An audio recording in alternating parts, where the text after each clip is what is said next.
And joining us now live is the 45th President of the United States, Donald J. Trump. Mr. President, thank you for being with us. Let me go back. I've had a number of people tell me that there were very specific conditions and very specific warnings that you gave personally to the Taliban. Joe Biden is trying to blame you. I want first to give you an opportunity to respond to that, your assessment of what's going on. And what was that conversation to the extent you feel you're able to share it with us? Well, it's good to be with you, Sean, but it's a terrible time for our country. I don't think in all of the years our country has ever been so humiliated. I don't know, would you call it a military defeat or a psychological defeat? There's never been anything like what's happened here. You can go back to Jimmy Carter with the hostages. We all thought that was a great embarrassment, and we were pulled out of that by Ronald Reagan.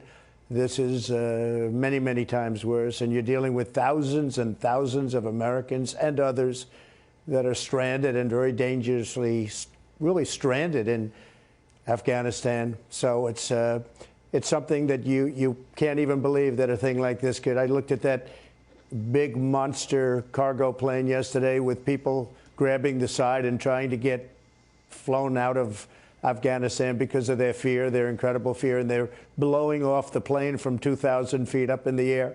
It's nobody's ever seen anything like that. That blows the helicopters in Vietnam away. That's not even a contest. This has been the most humiliating period of time I've ever seen. Yeah, we had a great deal. We worked on it very hard. Mike Pompeo, a brilliant guy, and many others worked on it endlessly, meetings with the Taliban. Of course, you have to meet with the Taliban. They're the ones that you're negotiating with. I spoke on numerous occasions to the head of the Taliban, and we had a very strong conversation. I told him up front, I said, look, before we start, let me just tell you right now that if anything bad happens to Americans or anybody else, or if you ever come over to our land, we will hit you with a force that no country has ever been hit with before, a force so great that you won't even believe it. And your village, and we know where it is, and I named it, will be the first one. Mr. The first President, I want to interrupt. Dropped right there.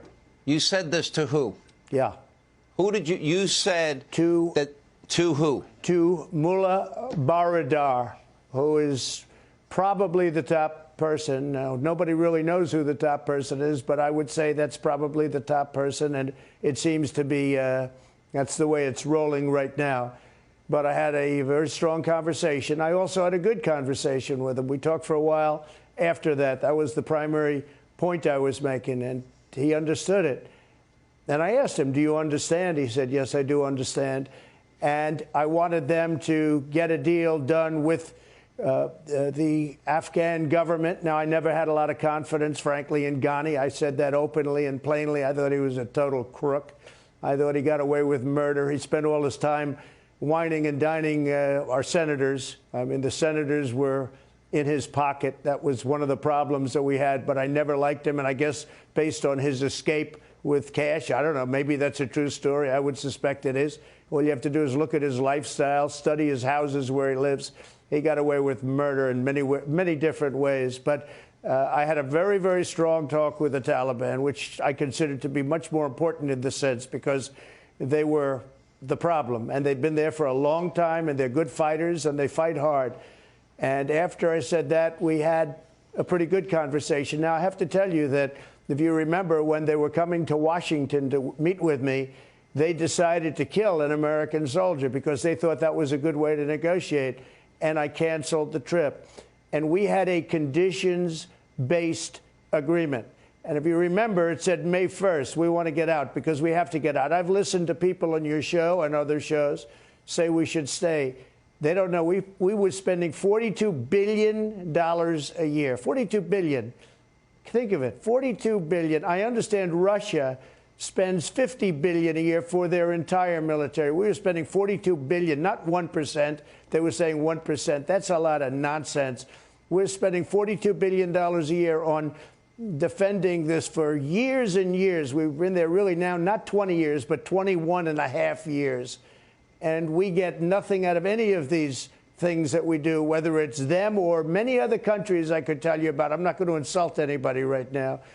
But to spend that kind of money and then to have people get on shows and say how inexpensive it was. And I have to tell you also that we lost no soldiers in the last year and a half because of me and because of the understanding that we had. We lost no, think of that. In Chicago and in New York and in other cities in the United States, many people die every weekend. We lost no soldiers in Afghanistan because they knew I wasn't going to put up with it. And that's what happened. So we had a very strong conversation. Let me ask you this, sir. You know, it's interesting to listen to Joe Biden blame you. I inherited this deal, he kept saying, but he also inherited secure borders, and he also inherited energy independence, and he also inherited 3 vaccines and therapeutics like Regeneron, and we now see what's been unfolding, and he didn't have inflation at the time. I want to go back. I want to be very clear here, because Secretary of State Pompeo on this program said exactly what you did, that there wouldn't be an exit strategy that didn't include the current conditions on the ground. And I have multiple sources, and you're confirming tonight that it sounds to me like you told the Taliban that if they violated any aspect of this agreement with territorial ambitions, we learned last week that 60% of the country was in their control. And you told them in no uncertain terms, it sounds to me like you would basically treat them like you took care of the caliphate in Syria, ISIS. Well, we did. We got rid of the caliphate. Everyone said it was impossible, and I did it very quickly, and I let the generals make the decisions. The generals, the real generals, the ones that were over there doing the fighting, the ones that knew how to do it, because we have a lot of generals that shouldn't be generals right now, frankly. And I'm watching them all the time. But we have some great ones. We have great leaders in our military. We have the greatest military in the world. And we're giving it a very bad reputation by what's happening. Think of it.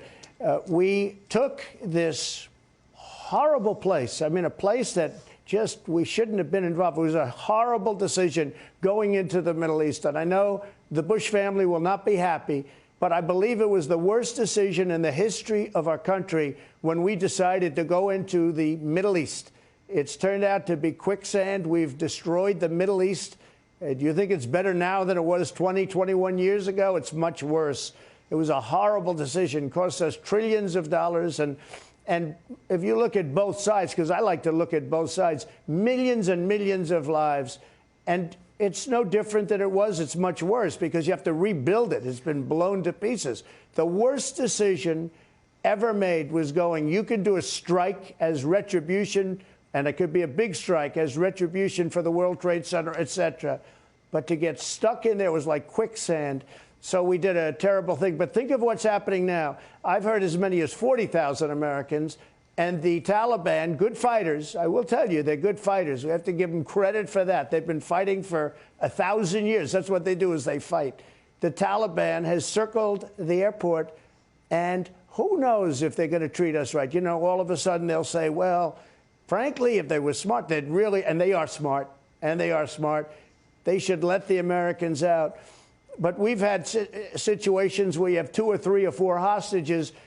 We could have 40,000 Americans, not to mention others, like people that helped us in Afghanistan. So we've never had a situation like this. We have 40,000 potential hostages, a minimum of 11,000, but it could be as many as 40. No, they have no idea how many. Nobody knows how many. They don't know anything. When Joe Biden told the country that he trusted that the Afghan military was so far superior, and they were over 300,000 strong, and they had an air force, and we wouldn't see what happened in Saigon, he couldn't have been more wrong. But let me go back to the words you used to the Taliban leader, because we knew last week that 60% of the country had already been taken over by the Taliban, and there was no sense of urgency. To me, under your plan, if they had taken over 5%, not 60, like they had last, 5% that was not in your agreement, what would have happened to them? We would have hit them very hard. Again, the words are conditions, plural, conditions-based. It was an agreement where actually we wanted to get out by May 1st, and they violated the agreement, so we didn't. It's a great agreement from a lot of different standpoints. And frankly, Biden didn't have to even go by that agreement. He could have done. Look what he's done to the border. We had the greatest border, southern border, in the history of our country. We stopped drugs. We stopped human trafficking. We stopped people from coming in, prisoners from coming in. Now you'll have, I mean, you have the worst people in the world. They're emptying their jails into our country. This is like the southern border, but it's handled even worse. Nobody handled the southern border worse than him. We had the most secure border we've ever had. Now we have by far the worst border we've ever had. Well, Afghanistan is the exact same thing.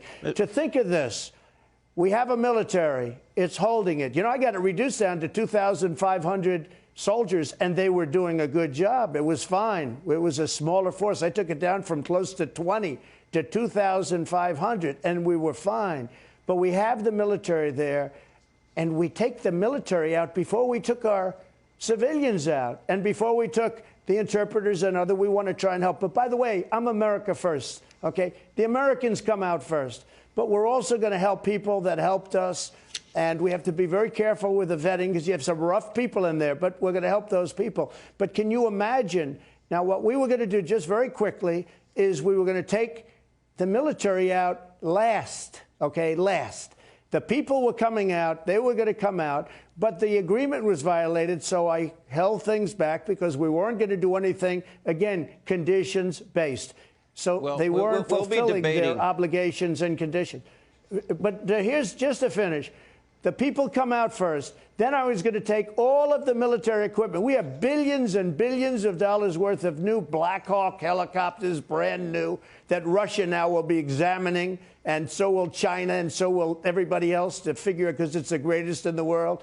We have brand new Army tanks and all sorts of equipment, missiles. We have everything.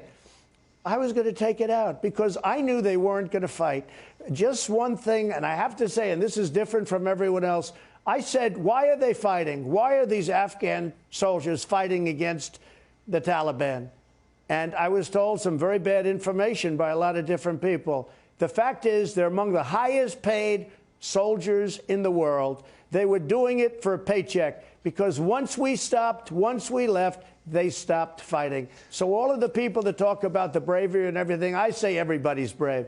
But the fact is, our country was paying the Afghan soldiers a fortune.